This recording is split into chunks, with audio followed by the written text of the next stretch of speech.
I'd like to talk about the rhetoric of AKB48, which is a group of Japanese pop idols. And specifically, I analyzed its music video called Heavy Rotation. And the reason why I decided to do it was not because I love this group so much, or because I wanted to enjoy watching the sexy girls, but rather because of my interest in feminism, media, rhetoric, and also in Japan. So first of all, I'd like to talk about the Japanese pop idols, and the second, the cultural concept of kawaii, meaning cuteness in English, because learning it will allow us to see the music videos from a Japanese point of view. And the third, I will explain the visual rhetorical theory that I applied. And third, the fourth, I will explain the analysis.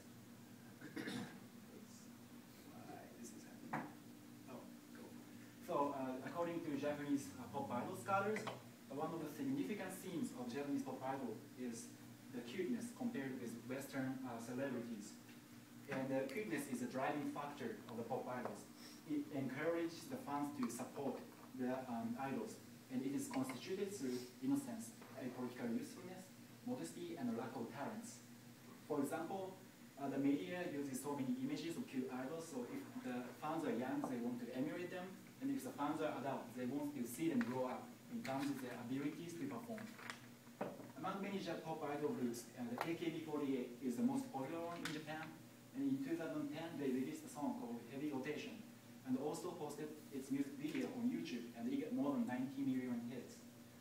But however, the music video got so many criticism from foreign media, and CNN did an interview with the producer called Kimiko教授, and they asked questions such as, there's a serious problem of sexual exploitation of women in Japan.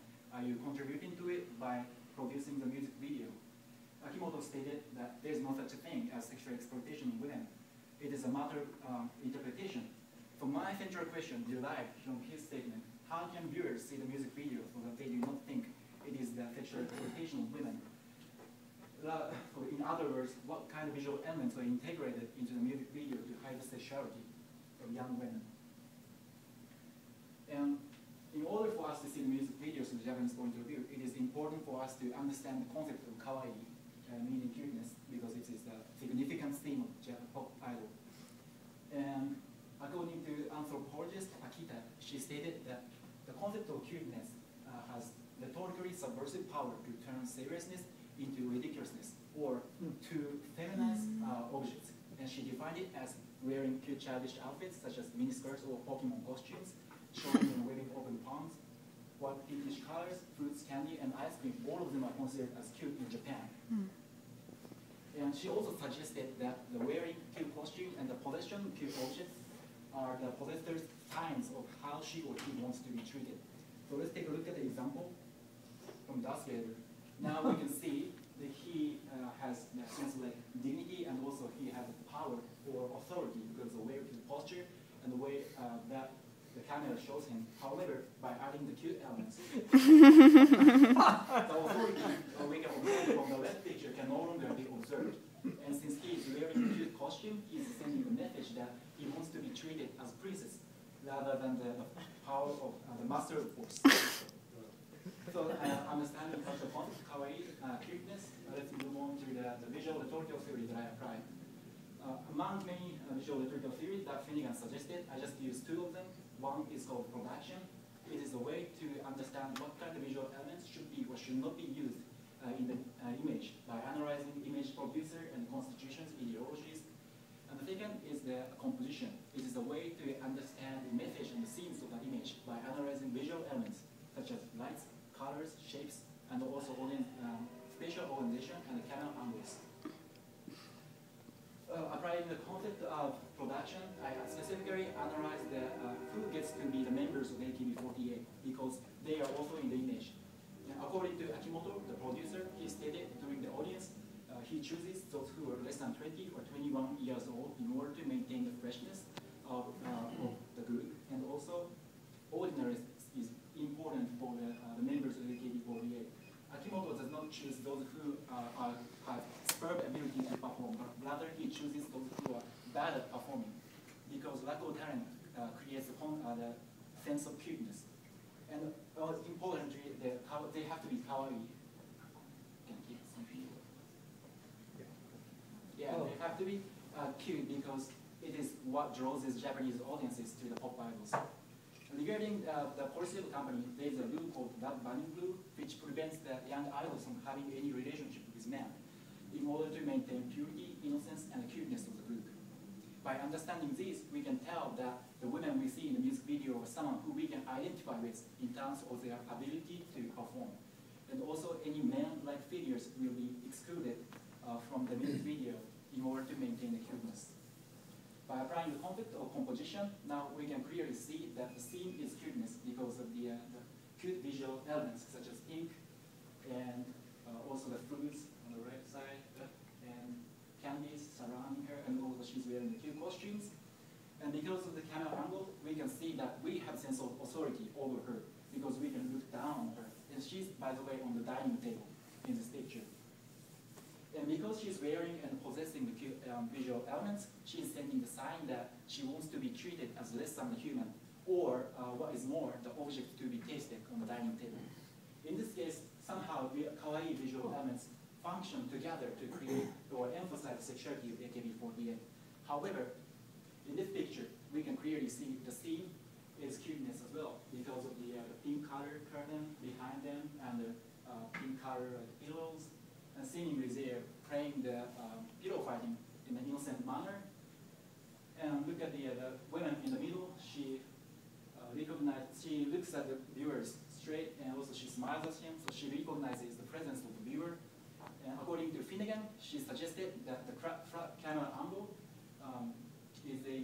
shows a sense of like identification and also participation. So in this scene, they are telling the viewers that the viewers too are also participating in the pillow fighting with these young women.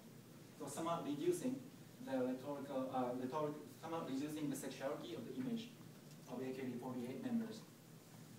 In conclusion, the application of the Finnegan's method to heavy rotation proved that disclosed that the mechanism of sexual exploitation of young women. Also, the use of cuteness works for Akimoto, the producer, and the production company. Ethically speaking, what they are doing is the promotion of sexual exploitation of women and also taking advantage of Japanese culture. Akita argued in her article that because of Japanese patriarchal social system, the Japan's economy is connected to the commodification of women. As long as Japan embraces their patriarchal society and also what Western scholars call a cult of cuteness, the women in Japan will be oppressed socially, sexually, culturally, and politically. As Japanese media and companies constantly use these images of cute pop idols in Japan, the people in Japan were exposed to them all the time, implicitly justifying the exploitation of women. Since the Japanese media has influential power to normalize the cult of cuteness, we need to be aware of the subversive power of cuteness in order to have critical approaches to it. You guys have any question? We do have just a... Yeah.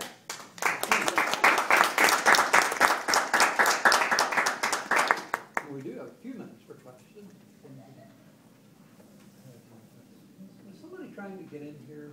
Yeah, somebody The wants food card. delivery person was. What does she want to do? Set up food. Okay. Talk among yourselves. I need to figure this out. Question. Is there, because the idea of like cuteness is so important, especially to younger Japanese women, do you think that there's a tendency to reject then maybe pop idols or music sensations that don't have that cuteness factor for women if they're? That's a really good questions. I just analyzed the pop idol groups. I do not really know if there's this like a challenging notion, like challenging the groups are challenging against the notion of cuteness. But I feel that because of the younger generation appreciate the cuteness so much, there is a sense that it is not just because of the younger generation. As I stated in the presentation, Japan has the weird culture, very culture, but because of patriarchal society, men try to feminize women so much and try to make them look cute. So there's a tendency that women feel that they have to be cute in this culture, but I do not think that they are like challenging against the notion of cuteness.